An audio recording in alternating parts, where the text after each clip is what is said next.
Shalom. Cette semaine, dans la paracha de Vaishlach, nous assistons au combat fatidique entre l'ange de Esav et Yaakov. Et justement, l'Haftara va mettre en évidence la difficulté de ce conflit. Dieu sait, quand nous regardons l'histoire de notre peuple à travers les décennies, à travers les âges, combien elle compte une histoire douloureuse, une histoire voire même sanguinaire. Eh bien, nous nous posons la question: en quoi voyons-nous l'amour d'Akadosh Baruch Hu quand nous voyons le nombre de pogroms, le nombre de souffrances dont le peuple juif a pu souffrir?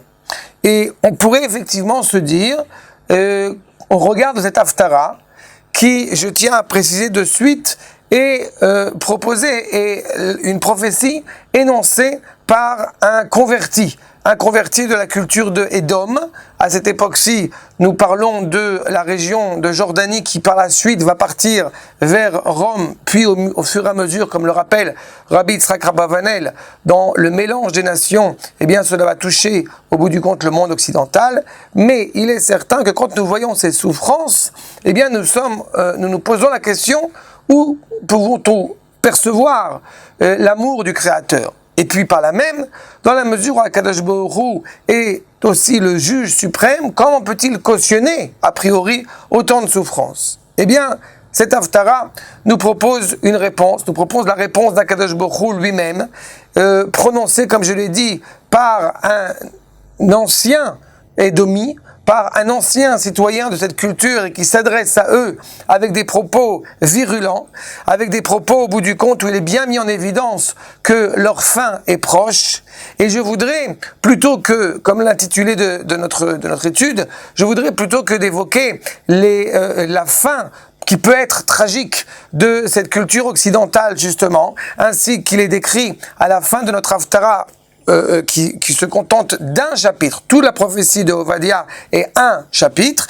Eh bien, quand le Navi, le prophète Ovadia, va s'adresser justement à ces nations, en mettant en évidence que ces nations qui ont été particulièrement cruelles à l'égard du peuple juif, à savoir Canaan, Tzarfat et Sfarad, ce qu'enseignent les Rachamim, Canaan, il s'agit de l'Allemagne, en l'occurrence Tzarfat, nous rappelle Rashi, il s'agit de la France, et Sfarad nous rappelle notamment le Rav David Kimchi et Rabbi Yitzhak Abravanel, il s'agit de l'Espagne.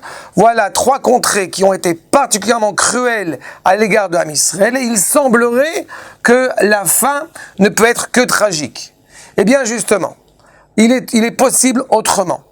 L'avantage, justement, d'appartenir au peuple juif sans être prétentieux, c'est que, justement, nous avons la possibilité de réparer, de corriger cette erreur terrible. Nous nous préoccupons, au bout du compte, du sort de l'humanité. Mais pour pouvoir réellement accéder à ce sort dans les manières les plus tendres et les plus agréables, eh bien, il nous faut honorer notre rôle. On va rappeler le Rav Harlap dans un ouvrage sur le rôle de l'homme israélien, de l'homme appartenant au peuple juif. Le rôle, au bout du compte, qui est tenu par chacune des nations et l'essence même de la nation. Et si cette nation n'honore pas son rôle, eh bien, elle remet en cause tout l'édifice de la création. C'est exactement la problématique qui est soumise à Israël. En dépit de toutes les souffrances, en dépit de tous ces terribles épisodes que nous avons pu traverser, eh bien, il est proposé clairement aux nations, justement, de leur permettre d'accéder, elles aussi, au salut. Et ce, par les derniers versets de notre Haftara. ועלו מושיעים בהר ציון לשפוט את הר עשיו והייתה להשם המלוכה. À partir du moment où les nations ont pris sur elles la volonté de diriger le monde, cela ne les a pas toujours menés, rarement menés, au bout du compte, à des aspirations morales. Israël est exactement l'inverse. Face à l'orgueil de Édom, face à l'orgueil de cette nation qui ne veut pas se corriger moralement, eh bien apparaît Israël qui met en évidence le royaume divin, qui met en évidence le royaume céleste, qui doit justement, par cette moralité, diriger et régner sur terre. Non pour remettre en cause l'identité de chacun, bien au contraire.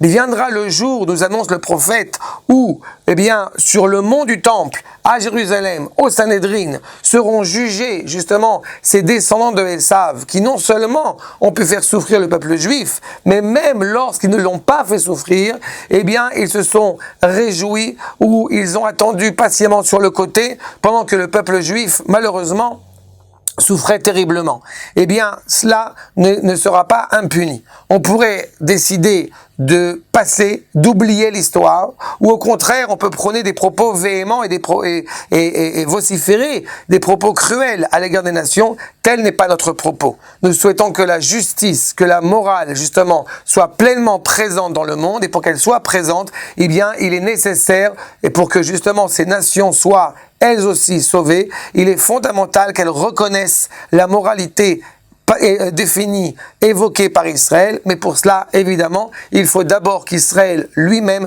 reconnaisse ce rôle qui est fondamental, cette essence qui est la sienne, afin de permettre au monde tout entier d'arriver au salut tellement aspiré. Shabbat Shalom.